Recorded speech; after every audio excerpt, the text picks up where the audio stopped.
Have you ever heard words so cold they froze your blood? Words that changed everything in a single breath? I'm Sarah Mitchell, and I'm about to tell you the true story of how my own parents looked me in the eye at a family gathering and said, "To us, you no longer exist."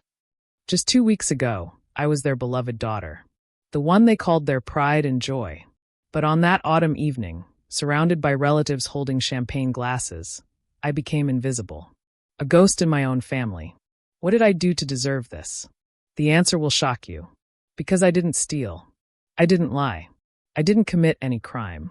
I simply refused to give up my inheritance to my brother's pregnant girlfriend. But here's the thing about being erased by the people who gave you life. It forces you to rewrite your own story. And sometimes karma has a pen of its own. Stay with me, because what happened next will restore your faith in justice.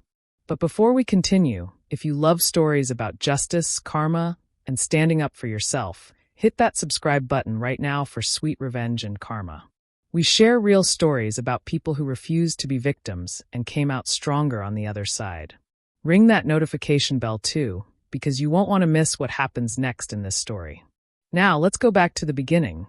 My name is Sarah Mitchell, and for 32 years, I thought I knew exactly who I was in my family.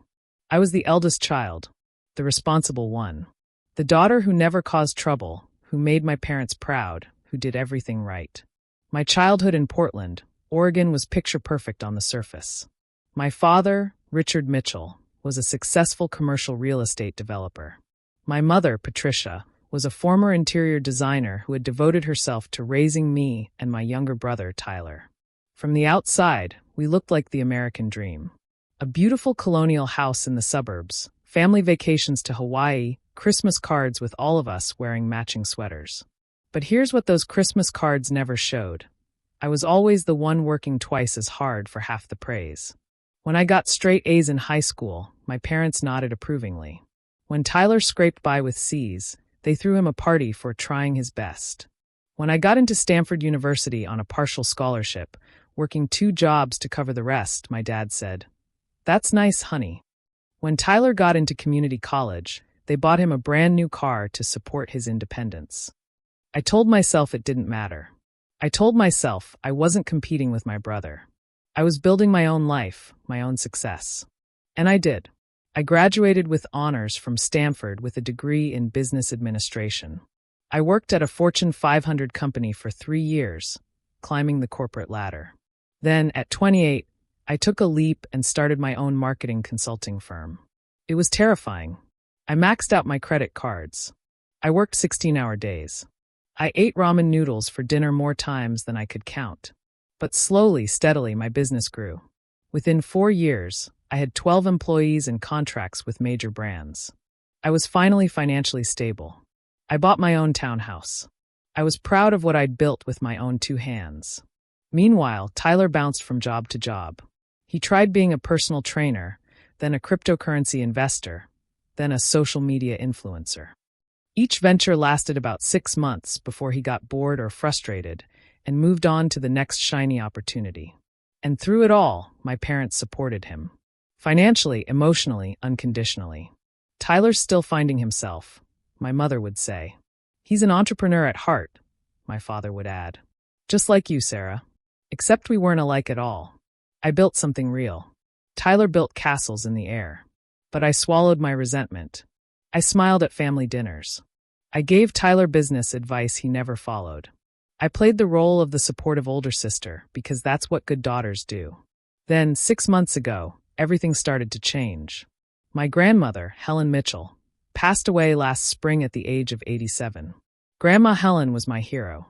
While my parents showed favoritism toward Tyler, Grandma Helen had always seen me clearly. She celebrated my achievements without comparison. She taught me that a woman's worth wasn't measured by making others comfortable. We had a special bond. Every Sunday, I'd visit her for lunch. We'd sit in her sunroom, drinking tea, and she'd tell me stories about her own life. How she'd worked as a secretary in the 1960s, saving every penny, investing wisely, and eventually building a substantial portfolio. "Sarah," she'd say, her blue eyes twinkling, "you remind me of myself. You're a fighter. You don't wait for life to give you permission. In her final weeks, when hospice had set up equipment in her bedroom, I was there almost every day. I'd read to her, hold her hand, tell her about my business. Tyler visited twice. The day before she died, Grandma Helen squeezed my hand and whispered, "I've taken care of you, sweetheart. You've earned it." I thought she just meant her love and blessings. I had no idea what was coming. The will reading happened 2 weeks after her funeral. The lawyer, Mr. Bernard Chun, invited my parents, Tyler, and me to his office. Grandma Helen's estate was substantial, approximately $1.2 million, including her house, investments, and savings. She'd lived modestly but invested brilliantly. Mr. Chin cleared his throat and began reading. To my son Richard and his wife Patricia, I leave $200,000, with my love and gratitude for giving me 2 grandchildren. My parents smiled, nodding to each other. To my grandson Tyler, I leave $50,000, with the hope that he will use it wisely to build a stable future. Tyler grinned. Even I thought that was generous, given his track record. Then Mr. Chin continued. And to my granddaughter Sarah Mitchell, who has shown remarkable character, determination, and integrity, I leave the remainder of my estate, including my house, all remaining investments and savings, totaling approximately $950,000. The silence in that room was deafening. I couldn't breathe. I couldn't process what I'd just heard. My mother's face turned white, then red. My father's jaw clenched. Tyler looked like he'd been slapped. "There must be a mistake," my mother said, her voice tight. "No mistake, Mrs. Mitchell," Mr. Chin replied calmly. Mrs. Helen Mitchell was of sound mind when she created this will. She was very specific about her wishes. Mr. Chin then handed me a sealed letter. "She asked me to give you this privately." My hands shook as I took it. The ride home was silent. No one spoke. The tension was so thick I could taste it. That night, alone in my townhouse, I opened Grandma Helen's letter with trembling fingers. "My dearest Sarah, if you're reading this, I've moved on to whatever comes next. I hope it's as beautiful as the Sunday lunches we shared. I've left you the bulk of my estate, and I know this will cause conflict. But I've made this decision with great care and love. You are the only one in our family who built something from nothing without asking for handouts. You worked for every penny, every achievement, every moment of success. Your parents love you, but they've never truly seen your strength because they've been too busy protecting your brother from life's consequences. This money represents my life's work, decades of discipline, sacrifice, and smart choices. I'm entrusting it to someone who understands the value of hard work. Use it wisely. Invest it. Grow it. Build security for your future family. And Sarah, don't you dare feel guilty. You've earned this through your character, not through manipulation. Stand firm in your worth. All my love, Grandma Helen." I cried until I had no tears left. Not from joy about the money, but from being truly seen by someone I loved. I should have known that being seen would come at a cost. The phone calls started the next morning. My mother called first. "Sarah, honey, we need to talk about Grandma's will." "Mom, I'm still processing." Of course. It's a lot. But you understand that Grandma Helen was elderly. She probably didn't understand how much she was giving you compared to Tyler. My stomach tightened. "Mom, she was completely lucid." Mr. Chin confirmed. "Sarah, your brother needs that money more than you do. You have a successful business. Tyler is still struggling." "Tyler is 30 years old, Mom." "Exactly. He needs help getting started. And now with Melissa pregnant." I froze. "What? Melissa's pregnant?" Melissa was Tyler's girlfriend of 8 months. They'd met at a gym where she worked the front desk. She was 24, sweet enough, but I'd always sensed something calculating beneath her bright smiles. "Oh, you didn't know?" "Yes. Isn't it wonderful? They're having a baby, which is why this inheritance situation is so complicated." My head spun. "Mom, Tyler's financial situation has nothing to do with Grandma's will." "Sarah, don't be selfish. Family takes care of family." That word, selfish, hit me like a physical blow. "I have to go, Mom." I hung up before she could respond. Within an hour, my father called. His approach was different, not emotional manipulation, but cold business logic. "Sarah, I've been thinking about the estate distribution. From a tax perspective, it would be smarter to divide the inheritance more evenly. We could contest the will on grounds of undue influence. Dad, you're talking about contesting your own mother's final wishes? I'm talking about fairness. Your grandmother was a wonderful woman, but she clearly wasn't thinking about family harmony. Or maybe she was thinking about who'd earned it. His voice hardened. Don't take that tone with me. I'm trying to help you avoid family conflict. If you voluntarily redistribute half of your inheritance to Tyler, this all goes away. Goes away? Dad, this was Grandma's choice, not mine. And it's your choice whether to tear this family apart over money. He hung up. Over the next 2 weeks, the pressure intensified. My mother called daily, crying about how Tyler and Melissa couldn't afford proper prenatal care, a crib, baby clothes. My father sent me articles about fair estate distribution and sibling equity. Tyler himself called once, awkward and stumbling. Hey, sis. Look, I know Grandma liked you more, but I've got a kid on the way. I need this more than you do. It's only fair. Fair. That word again. I stood firm. Not because I was greedy, but because I'd finally been valued for who I was. Grandma Helen had seen me, recognized my worth, and honored it. Giving in felt like betraying her trust. Then came the family group text. My cousin Emma had written, Thanksgiving at Mom and Dad's place this year. Can't wait to see everyone. Traditional dinner, 3 p.m., November 28th. All family welcome. Thanksgiving was 3 weeks away. My parents were hosting at their house, as they had for the past 20 years. I replied, I'll be there. Should I bring my cranberry sauce? Radio silence. 20 minutes later, my phone rang. My mother. Sarah, about Thanksgiving. Yes. Should I bring anything besides cranberry sauce? Honey, maybe it's better if you don't come this year. My heart stopped. What? You've caused so much stress in this family. Your father's blood pressure is through the roof. Tyler and Melissa are so anxious about the baby that Melissa's doctor is worried. We think it's better if we have a smaller gathering this year. Mom, are you uninviting me from Thanksgiving? I'm not uninviting you. I'm suggesting that perhaps you need some time to think about your priorities. Family should come before money, Sarah. Rage flooded through me. Grandma Helen was family, and she chose to give me her estate. Why is everyone acting like I stole something? Because you're being selfish and you know it. Until you're ready to do the right thing, maybe you should stay away. She hung up. I sat on my couch, staring at my phone, tears streaming down my face. For the first time in my life, I understood what it meant to be erased. If you're feeling Sarah's pain right now, you're not alone. Thousands of people deal with toxic family dynamics every single day. Subscribe to Sweet Revenge and Karma for more stories about people who found their strength when family let them down. Hit that like button if you're Team Sarah so far. Now let's get to the part that changed everything. November 28th arrived, Thanksgiving Day. I woke up in my townhouse alone. No cooking to do, no family dinner to prepare for, no loved ones to see. I scrolled through social media and saw photos from friends' Thanksgiving celebrations. Happy families around dinner tables. Children laughing. Parents proud. I felt hollow. Around 2 p.m., my phone buzzed. A text from my cousin Emma. Sarah, where are you? We're at your parents' house. My fingers hesitated over the keyboard. Then I replied, I wasn't invited this year. 3 dots appeared, disappeared, appeared again. Then what? That's crazy. Come over. Your family. Hope flickered in my chest. Maybe Emma didn't know. Maybe this was all a misunderstanding. I drove to my parents' house, that familiar colonial I'd grown up in. Cars lined the driveway, my uncle's SUV, my aunt's sedan, my cousin's truck. I rang the doorbell, my heart pounding. My mother opened the door. Her face fell when she saw me. Sarah, what are you doing here?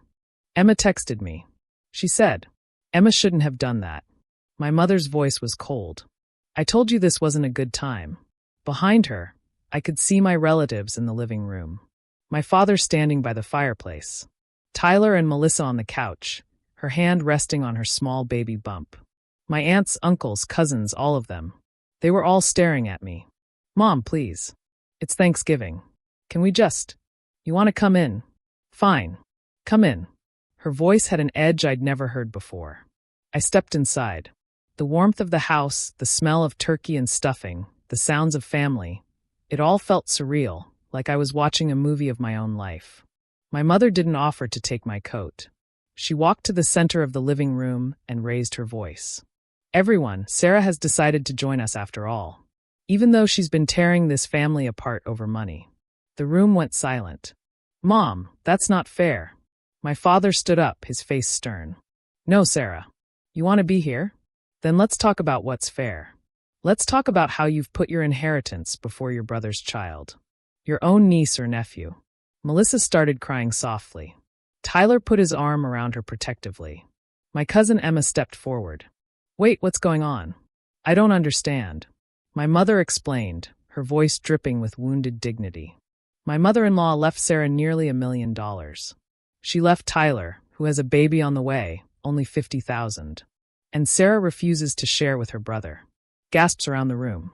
It's not that simple, I stammered. It's very simple, my father said. Grandma Helen made a mistake. She was old, she didn't understand the implications. The right thing to do is to split the inheritance evenly between you and Tyler. That's what family does. Grandma wasn't confused, I said, my voice shaking. She left me that money because she knew I'd honor her values. Because I worked hard my entire life without asking for handouts. My mother's face turned red. How dare you suggest Tyler hasn't worked hard? Mom, he's quit every job he's ever had within months. Tyler stood up, his face furious. You've always thought you were better than me, haven't you? Perfect Sarah with her perfect business and her perfect life. You can't stand that Grandma loved me too. She did love you. She left you money. But she left me more because you manipulated her, my mother interrupted. Those Sunday visits, the constant attention, you were grooming an old woman for her money. The accusation hit me like a slap. Grooming. They were accusing me of elder abuse. That's a lie, I whispered. I loved Grandma Helen. I visited her because she was important to me. Convenient, my father said coldly, that your love came with a price tag of $950,000. I looked around the room. My aunts and uncles avoided my eyes. My cousins looked uncomfortable. Only Emma met my gaze, confused and troubled. This was an intervention. An ambush. They'd planned this. I think, my mother said, her voice breaking with theatrical emotion, that until Sarah is willing to put family first, she doesn't belong here. Trish, my Uncle Mark interjected uncomfortably, maybe we should. No, my father said firmly. She's made her choice. Money over family. I stood there, frozen, as they all stared at me, judging me, condemning me. My mother walked to where I stood and looked directly into my eyes. My father joined her. Together, they stood before me, the people who gave me life, who raised me, who I thought loved me unconditionally. My mother spoke first, her voice like ice. You are not the daughter we raised. My father added, his eyes hard. To us, you no longer exist. Those words. To us, you no longer exist. The room swam. My legs felt weak. I couldn't breathe. You're disowning me? I whispered. Over Grandma's will? We're respecting your choice, my mother said. You chose money. You chose to betray your brother. So you've chosen to lose your family. Tears blurred my vision. I looked at Tyler, hoping for something, remorse, guilt, anything human. He looked away. Melissa smirked slightly before adjusting her expression to sympathetic concern. That's when I knew. She'd orchestrated this. She'd gotten pregnant, seen the inheritance as her ticket to financial security, and poisoned Tyler against me. But my parents had made their choice. I turned and walked out. No one stopped me. No one followed. I drove home in a daze, tears streaming down my face, barely seeing the road.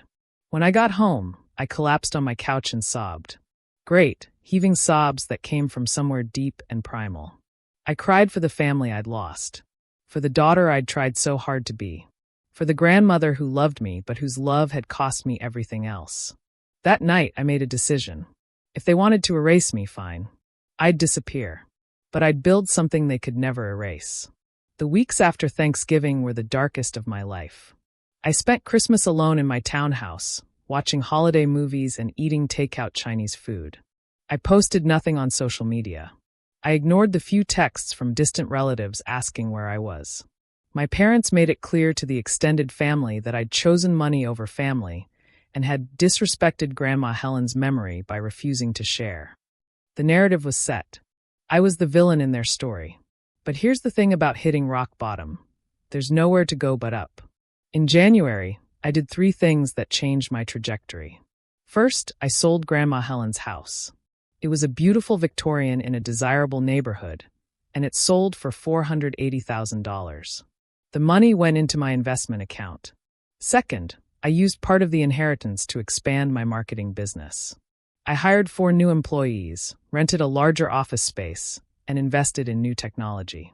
I took risks I'd been too cautious to take before. Third, I started therapy. Twice a week, I sat in Dr. Lisa Chen's office and unpacked 32 years of family dysfunction. I learned about golden child/scapegoat dynamics. I learned about narcissistic families. I learned that being erased by people who claim to love you isn't actually love at all. It's conditional acceptance. Your worth, Dr. Chen told me, has never depended on your family's approval. You've been enough your entire life. You just couldn't see it. Slowly, painfully, I began to believe her. I threw myself into my work with new intensity. Not to prove anything to my family, but to prove something to myself. That I could build a life worth living without them.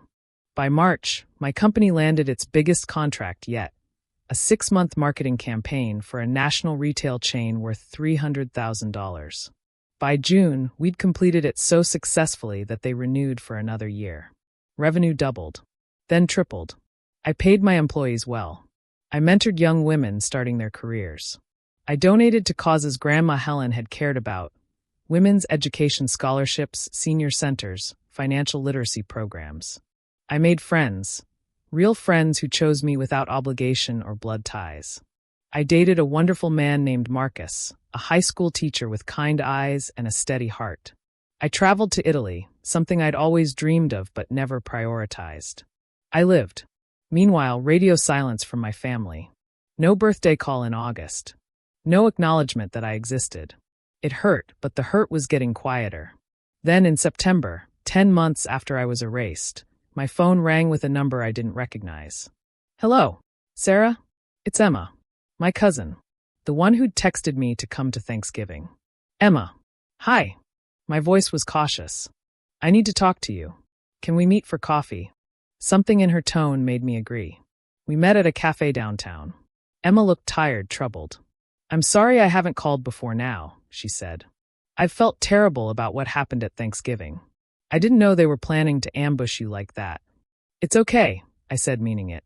You didn't do anything wrong. No, it's not okay. None of it is okay. She took a deep breath. Sarah, you need to know something. Tyler and Melissa broke up. I blinked. What? 2 months ago. It was messy. She took him for everything he had. The story came out in pieces. After Thanksgiving, Tyler had given Melissa full access to his inheritance money, all $50,000. He wanted to show her he was committed, that he could provide for their baby. Melissa immediately started spending. Designer maternity clothes, a luxury stroller, expensive prenatal spa treatments. She convinced Tyler to lease a brand new BMW for the baby's safety. By April, the $50,000 was gone. That's when Tyler started asking my parents for money. They gave him $10,000, then another $15,000, then another $20,000. In July, Melissa announced she wanted a push present, a designer handbag worth $5,000. Tyler said they couldn't afford it. They fought. That night, Melissa left. She moved in with her ex-boyfriend. A week later, Tyler discovered that the ex-boyfriend was actually the baby's father. Melissa had been pregnant before she met Tyler. She'd known all along. She'd seen Tyler as a meal ticket. When the ticket ran out, she moved on. Tyler was devastated. He'd lost his girlfriend, his money, and the baby he'd thought was his, all within a year. Your parents are in financial trouble too, Emma continued quietly. They've given Tyler over $50,000. They're bleeding money trying to help him get back on his feet. And your dad's business has been struggling since the commercial real estate market cooled. I sat there processing. I felt nothing. No satisfaction, no vindication. Just a quiet sadness for all the pain caused by greed and favoritism. Why are you telling me this? I asked. Because your mom called me last week. She asked me to reach out to you. My heart skipped. Why? Emma looked uncomfortable. She wants you to help Tyler financially. She thinks you should step up as a sister. There it was. The real reason for this coffee meeting. Let me guess, I said. She's too proud to ask me herself. She said you need to make amends for how you've hurt the family. I laughed, a genuine, incredulous laugh. I hurt them. Emma reached across the table and squeezed my hand. Sarah, I know the truth. I've talked to other relatives. Your parents have been lying about you. They've been telling everyone you manipulated Grandma Helen, that you stole Tyler's inheritance. But I did some digging. I talked to Mr. Chun, Grandma's lawyer. He told me how specific she was about her wishes, how she'd planned that will carefully over months. You didn't manipulate anyone. Tears prickled my eyes. Someone believed me. Someone saw the truth. Thank you, I whispered. You don't owe them anything, Emma said firmly. Not a penny, not an apology, nothing. I just wanted you to know what's happening in case they reach out. Be prepared. We hugged goodbye. I drove home feeling oddly light. The next call came 3 days later. This is the moment everything changes, folks. If you're on the edge of your seat right now, smash that subscribe button for sweet revenge and karma. We're just getting to the good part. Drop a comment and tell me, would you help your family after they disowned you? Now, here's what happened when her parents finally called. Unknown number. I almost didn't answer. Hello. Sarah. My mother's voice. Strained, formal. It's Mom. I said nothing. Your father, and I would like to meet with you. To talk. About what? About family. About moving forward. Moving forward, I repeated. After you told me I no longer exist? Silence. Sarah, we may have been harsh. The situation was emotional. But you're still our daughter. Am I? Because 10 months ago, you looked me in the eyes and erased me. We were hurt. You have to understand, Tyler was going through so much. Stop. My voice was steel. Don't call me to defend what you did. If you want to apologize, actually apologize. If you want something from me, be honest about it. More silence. Then, quietly, we need your help. Truth. Finally, Tyler is struggling financially.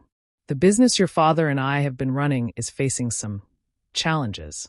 We've depleted our savings helping Tyler recover from his situation with Melissa. The girlfriend who scammed him for the inheritance money, I said flatly. We didn't know she was. We thought. My mother's voice cracked. Sarah, your brother is in a dark place. He's depressed. He's barely functioning. And we can't afford to support him anymore. So you want me to give him money. We want you to help your family. That's what Grandma Helen would have wanted. White-hot anger flashed through me. Don't you dare tell me what Grandma Helen would have wanted. She left that money to me specifically because she knew I'd honor her values. Not waste it on Tyler's mistakes. He's your brother. And you're my parents. You chose him over me. You erased me. You told the entire family I was a manipulator and a thief. And now you want my money? We want our family back together, my mother said, crying now. Please, Sarah. I'm begging you. Help us. I closed my eyes. Part of me, that little girl who'd always wanted her parents' approval, wanted to say yes. Wanted to fix everything. Wanted to be the good daughter. But I wasn't that little girl anymore. I'll meet with you, I said. This Sunday, 2 p.m., at the Morrison Coffee House downtown. Both of you. We'd prefer to meet at home. Those are my terms. Take them or leave them. We'll be there. Sunday arrived cold and gray, the November sky threatening rain. I dressed carefully, a navy blazer, white blouse, tailored pants. Professional. Strong. I looked in the mirror and barely recognized the woman staring back. This wasn't the insecure daughter desperate for approval. This was someone who'd survived being erased and come out stronger. I arrived at Morrison's early and chose a table in the back corner. Private but public. My parents arrived at 2:05 p.m. My mother looked older, thinner. My father's face was haggard, stressed. They sat down across from me. No hugs. No smiles. Thank you for meeting us, my father began. Let's skip the pleasantries, I said. You want money. How much? They exchanged glances. My mother spoke. We're asking you to give Tyler $100,000 from your inheritance, to help him get back on his feet. I laughed.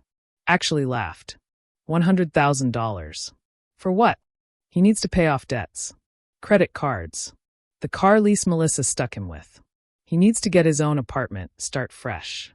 So you want me to fund his do-over after he wasted his own inheritance and yours? Sarah, please, my mother begged. He's suffering. He was taken advantage of by that horrible woman. He made his own choices, Mom. He gave her access to his money. He spent beyond his means. He ignored every warning sign because he wanted to play house with a pretty girl who was pregnant with someone else's baby. My father's jaw clenched. You're being cruel. I'm being honest. Something this family has never done with Tyler. You've enabled him his entire life, bailed him out of every mistake, protected him from every consequence. And now you're shocked that he can't function as an adult. We came here for help, not a lecture, my father snapped. And I came here to say no. The word hung in the air. No, my mother whispered. No, I'm not giving Tyler $100,000. I'm not giving him a single penny. But he's your brother. He stood by and watched you erase me. The words burst out, raw and painful.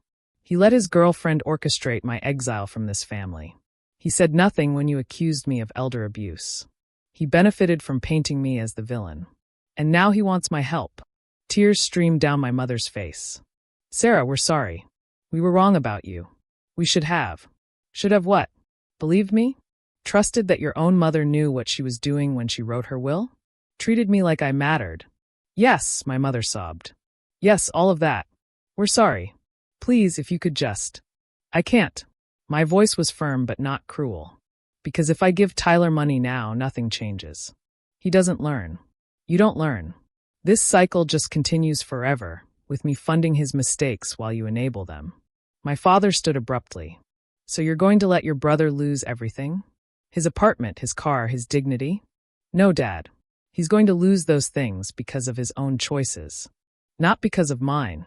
You're a selfish, cold-hearted woman, my father said, his voice shaking with rage. I don't know what happened to the daughter we raised. I stood too, looking him straight in the eye. The daughter you raised spent her whole life trying to earn your love by being perfect, by working hard, by making you proud. And it was never enough. Because Tyler was your favorite from the start, and nothing I did could change that. That's not true. It is true. And Grandma Helen saw it. That's why she left me her estate. Because she knew you'd never value me the way I deserved. So she did. I grabbed my purse and turned to leave. Sarah, wait, my mother called. If you won't help Tyler, can you at least help us? Your father's business is struggling. We're facing possible foreclosure on the house. Just a loan. $50,000. We'll pay you back. I turned back. They looked desperate, broken. And I felt sad. Just profoundly sad. You're not going to pay me back, I said gently. Because you never planned to. And I'm not going to enable you the way you enabled Tyler. So that's it, my father said bitterly. You're going to watch us lose our home? No, Dad. You're going to figure out how to save your home by making difficult choices. Downsize. Cut expenses. Maybe even ask Tyler to get a job and contribute. Be a family that faces reality instead of running from it. I walked to the door, then paused and turned back one last time. For what it's worth, I forgive you. Not because you deserve it, but because I deserve peace. But forgiveness doesn't mean I'll be your ATM. And it doesn't mean I'll let you back into my life until you can treat me with actual respect. I left them sitting there, and I didn't look back. The year after that coffee shop meeting was the best year of my life. My business continued to thrive. By the following spring, we'd grown to 25 employees and had opened a second office in Seattle. Revenue hit $2.3 million. I was featured in a business magazine's 30 under 40 list. Marcus and I got engaged on a beach in Maui. He proposed at sunset with a ring he'd saved for months to buy, even though he knew I could afford something far more expensive. That's how I knew he was the one. He valued what we built together, not what I had. I bought a beautiful house in the hills with a view of the city.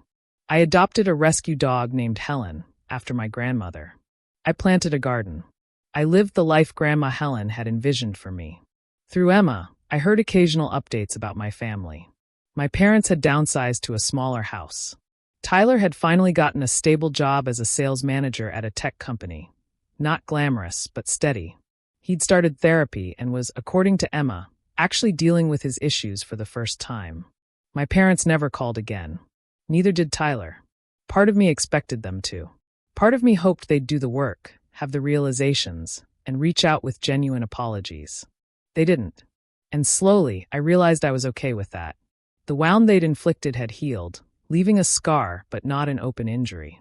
I'd built a life so full of love, purpose, and joy that their absence no longer left a hole.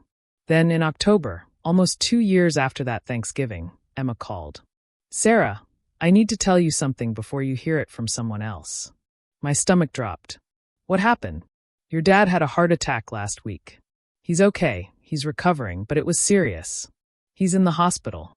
I sat down heavily. Despite everything, the news hit me hard.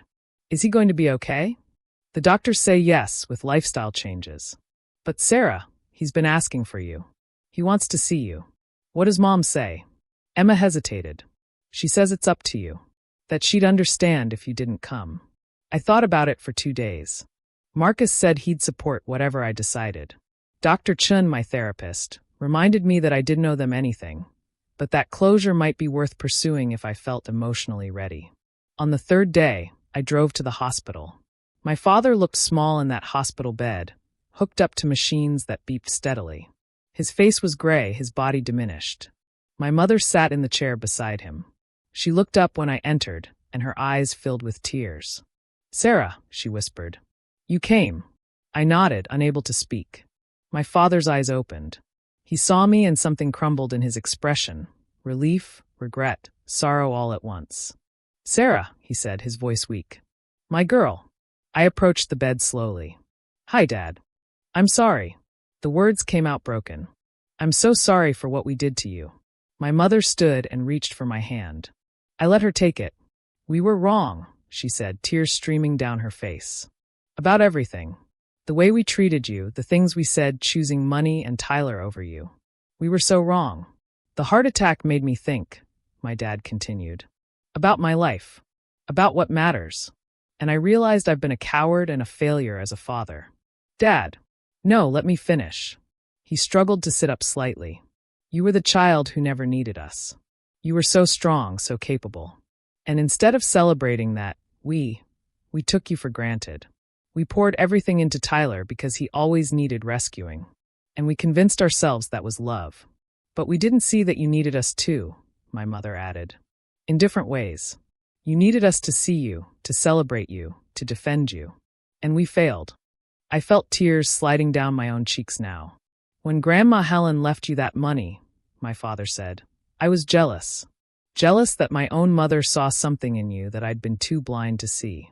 And instead of examining my own failure, I made you the villain. We lost 2 years with you," my mother sobbed. 2 years we can never get back. Birthdays, holidays, your engagement," Emma told us. "We missed it all because of our pride and our mistakes. Are you asking for forgiveness?" I asked quietly. "No," my father said firmly. "We're not asking for anything. We have no right. I just needed you to know before I die or before I lose another minute with you, that you were never the problem. You were never selfish. You were always enough. More than enough. You were exactly the daughter we should have treasured. And we're sorry," my mother finished. "Even if you never speak to us again, we needed you to hear that we know the truth now." I stood there, taking it in. The apology I'd never expected. The recognition I'd always craved. And here's the thing about healing. It doesn't erase the pain, but it makes carrying it lighter. "I don't know if I can have the relationship with you that we had before," I said honestly.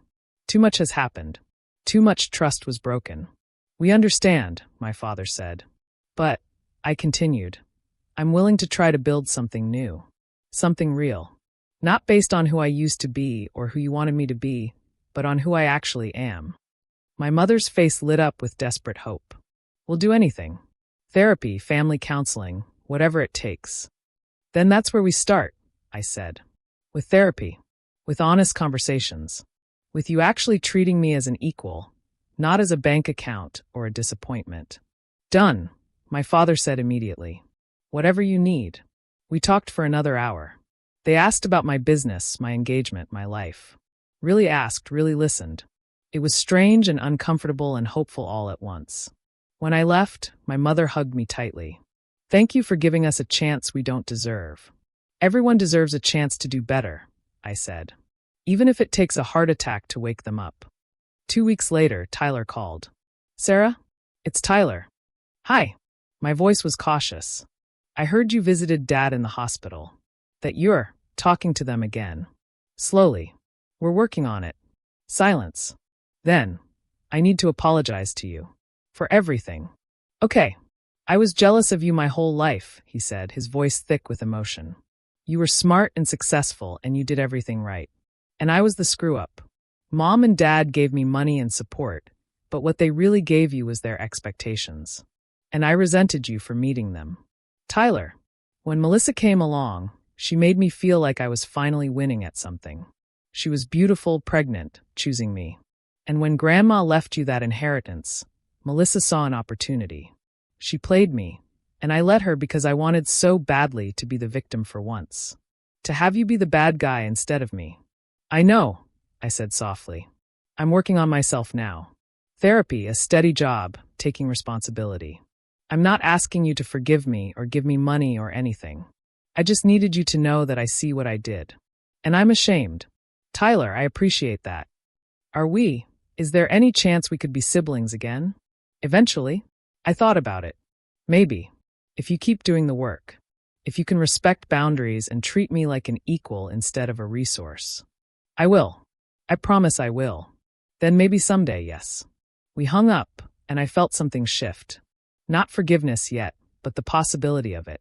Marcus and I got married the following June in a small ceremony overlooking the ocean. My parents were there. Sober, respectful, genuine. They'd been attending family therapy with me for 6 months, and while our relationship was still rebuilding, it was real now. Tyler came alone. He brought a thoughtful gift, a framed photo of me and Grandma Helen from one of our Sunday lunches, which Emma had found in storage. She'd be proud of you, Tyler said simply. Emma was my maid of honor. Marcus's sister and my business partner stood beside us too.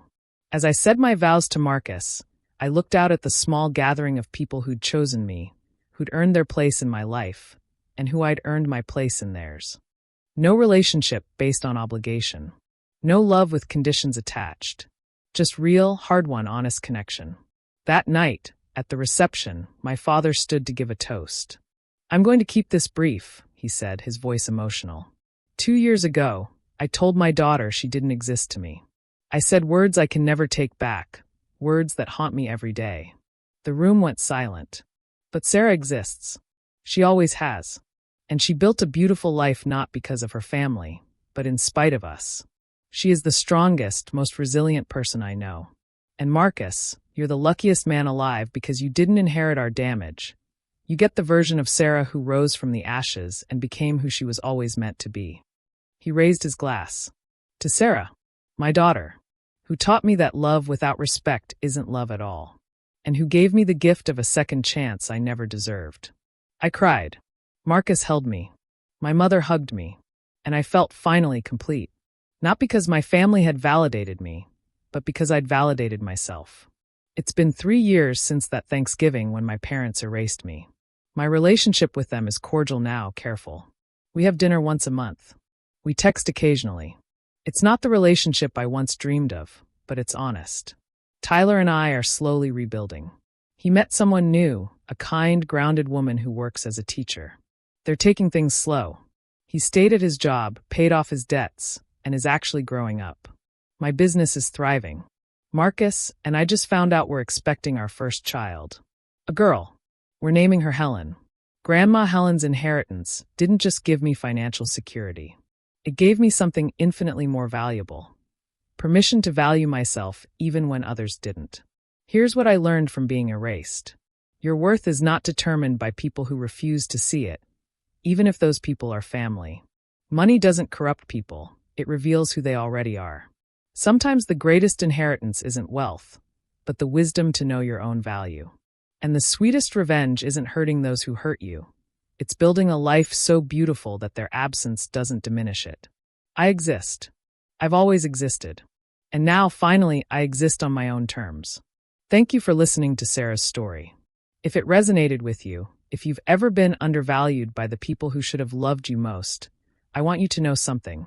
You exist. You matter. Your worth isn't up for debate. This is Sweet Revenge and Karma, where we share real stories about people who found their strength when everything seemed lost. We believe that standing up for yourself isn't selfish, it's survival. If you haven't already, please subscribe to our channel and hit that notification bell so you never miss a story. We post new content every week about people who refused to be victims and came out stronger on the other side. Drop a comment and let me know. Have you ever had to choose between family loyalty and self-respect? What did you choose? Your story might inspire someone else who's struggling right now. Share this video with someone who needs to hear that they're enough, exactly as they are. And remember, the people who are meant to be in your life will celebrate your success, not punish you for it. Until next time, stand strong, know your worth, and never apologize for taking up space in your own life. This is Sweet Revenge and Karma, reminding you that sometimes karma doesn't need your help. It just needs your patience. Take care of yourselves, and I'll see you in the next story.